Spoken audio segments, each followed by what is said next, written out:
Mom and Dad, I wanna thank you for answering my message and getting here in time for dinner, especially you, Dad. I know it must have been hard. No kidding. Both Mom and Dad looked at me in confusion while Grandma giggled. Grandma and I ordered pizza. Please sit down and eat while I talk. Grandma also made each of you your favorite cocktail at 15 years old. I don't drink alcohol yet. I've only had a few sips and haven't developed a taste for alcohol yet. I think you'll need it by the time I'm done. Thank you, Grandma. Now let's start with you, Mom, you lying selfish whore. You go to your room right now, Tina. Mom flared up, but Grandma shut her up. Sit there and huff before I slap you. Tina said it right, you're a lying selfish whore. And Roger, you two just sit there and listen. You're no angel either. Thank you, Grandma. Yeah. I can't pinpoint the exact day you turned into a cheating selfish whore. I started noticing the change about 4 months ago. Rather, I noticed the change when Mr. Wilson was. I'll say this for you, dear, when Mr. Wilson was sleeping with you. Thank you, Grandma. Like I said, I'm not sure when it started, but Mr. Wilson flirted with you for months. All the neighbors saw it. Eventually, you gave in. And you, Dad, do you know what a cuckold is? I didn't understand it until Grandma explained it to me. It's a man who just sits on his ass and does nothing while his wife sleeps with another man. Thank you, Grandma. Mom and Mr. Wilson may or may not have already started. You didn't know for sure yet. But you must have seen what was going on and did nothing about it, you miserable coward.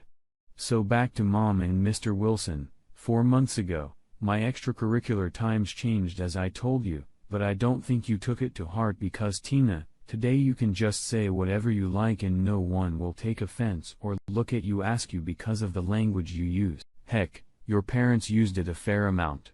Mom and Dad looked at each other. Thank you, Grandma. Like I said, I guess Mom wasn't listening to me because she was more focused on Mr. Wilson.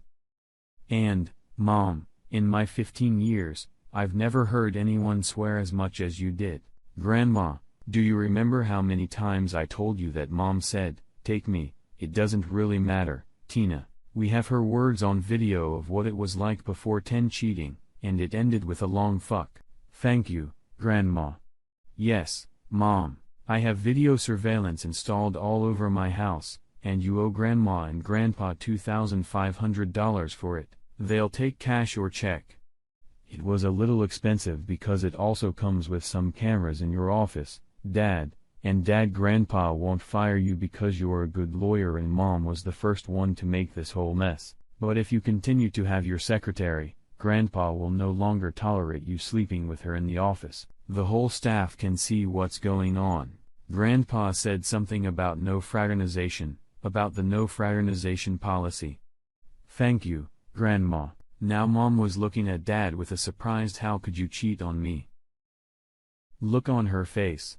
Right, Mom? You're gonna look at Daddy like he did something wrong by having sex with his secretary. And Dad, you know, Mr. Wilson is a jerk, but at least Mom stood up for you even though she kept sleeping with him. So, Dad, you're crazy by choice, but still crazy. At least you found someone on the side too, I guess. Ease the pain of what you knew was going on. I cried a little, but Grandma was there for me. You're doing fine, dear. Be strong. Thank you, Grandma. Excuse me. And now I have envelopes for you. You'll find some interesting pictures, and I've also put some flash drives. Dad, the file is called Cheating Selfish Whore. And, Mom, your file is called, Maybe He's Not a Jerk. Feel free to look at these at your leisure. Grandma and I have seen them before. Besides, I was shocked to watch both of you, but Grandma assured me that in time, I would become more comfortable with my own and other people's sexuality and that your creepiest performances, Mom, were acceptable displays of passion. I love and trust Grandma, so I will harbor no animosity or disgust for you or your partners if you decide to divorce and continue to date other people. Mom, if you decide Mr. Wilson is right for you, he'll be available soon. I sent his wife a copy of the photos and that flash drive Dad has. You'll be able to get an apartment together." Grandma giggled. "How could you?" Mom couldn't help herself. Grandma stood up and slapped Mom in the face. "I told you to sit here and shut up, or I'll slap you again. You hear me?" "I'm sorry, Mom, I guess I deserved it." "At least you're coming to your senses," Grandma said. "Come on, Grandma, you can take it from here. The rest of this is a little confusing to me, now let's get on with it," said Grandma. "A cheating wife is a selfish whore and a cuckold husband." Grandma shifted her gaze from one to the other.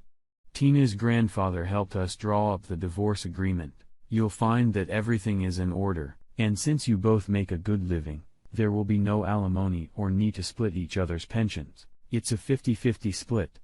Of course, you have to sell this house as well as your home and the keys as part of property division. The two of you also have investments that we are not going to deal with. You two are adults and will determine the value of those assets on your own and split them 50-50. Now let's get to the most important part of your divorce. Each of you will contribute to your daughter by supporting the lifestyle she is used to: clothes, vacations, gourmet dinners, gifts here and there as you spoil her at $20,000 a year. Not only that, you will each pay me $2,000 a month in child support since Tina has decided to leave you and move in with her grandfather and me. In this divorce agreement, you will find a legally binding document that allows us to get full custody of Tina since you two are unfit parents. Tina is heartbroken over the way you two ignore each other and treat each other. Yes, frankly, you ignore Tina too. Kelly, you didn't even know that Tina's curricular activities have changed to being held during school hours. I pick up and drop off Tina every day, and she stays with us, and I only bring her to you after your buddy has done sleep with you. Tina didn't immediately tell us why she wanted me to pick her up from school. She was tired of coming home and hearing that Mr. Wilson has you, and you, Roger, promised to take Tina to the baseball field before dark and coach her to help her with pitching and hitting. You, Mr. I went to school on a baseball scholarship, slept with your secretary instead of being there for your daughter. Don't worry. Tina made the team after I paid a college student to help her. Do you two even know that your 15-year-old daughter plays on a college team as a starting pitcher? No. I don't think so. Well, it's all in the envelope. Tina's coming over tonight. Her things are packed, and none of you even noticed. Sort your lives out. We're not taking Tina away from you. Come back anytime you want and look. Here's her softball schedule. Grandma and I grabbed our bags. I kissed Mom and Dad goodbye, and they just sat there stunned at what had just happened. Now would be a good time to drink what I made for you and think about the life you two ruined for a big cock and some young pussy instead of just talking to each other, Grandma said as we turned and walked away. Epilogue. Mrs. Wilson divorced her cheating husband. He had more than just Mom. Grandma said Mrs. Wilson took him to the dry cleaners. Mrs. Wilson worked in an office and she wasn't home during the day. That's why it was so easy for Mom and Mr. Wilson, who both worked from home, to get together, to sleep together, and for Mr. Wilson to go and screw other married women besides. Daddy made Mommy get tested for sexually transmitted diseases, and Mommy made Daddy do the same. It was a kind of argument. A mutual confrontation. You think a beautiful 26-year-old woman just sleeps with you, her 45-year-old boss, she's sleeping with you for a year-end bonus. Go get tested for sexually transmitted diseases too. My mom yelled. After all, my dad wasn't a patsy. Dad knew that Mom wasn't happy with him and that she eventually gave in to Mr. Wilson. Daddy never said anything to Mommy because he hoped that Mommy would end it on her own without Daddy having to get involved. Well, Mommy was expecting Daddy to step in, be a man as she put it, and stop it. They're both so crazy. Dad waited a while for Mom to confess and apologize, but she didn't. So Dad, knowing that his secretary would have no problem accepting advances, maybe Mom was right and his secretary wanted the bonus, decided to flirt with her. My 45-year-old dad has his 26-year-old secretary. Go, Dad. Mom and Dad had other marital problems that couples face as their life together continues. They still see a marriage counselor, and my grandmother took me to several family sessions. I lived with my grandparents for 6 months. I saw my mom and dad every day. They were at every school event, especially the softball games. We spent birthdays and holidays as a family, but I always went back to Grandma's house even though Mom and Dad tried to talk me into going back to their house. Grandma said that Mom and Dad still fought a lot, but somehow they worked things out. But until they worked it out, Grandma wouldn't let them take me back. Like I said, I lived with my grandparents for 6 months, but now I'm back home, which was probably a mistake. All Mom and Dad do is fight all fucking night long.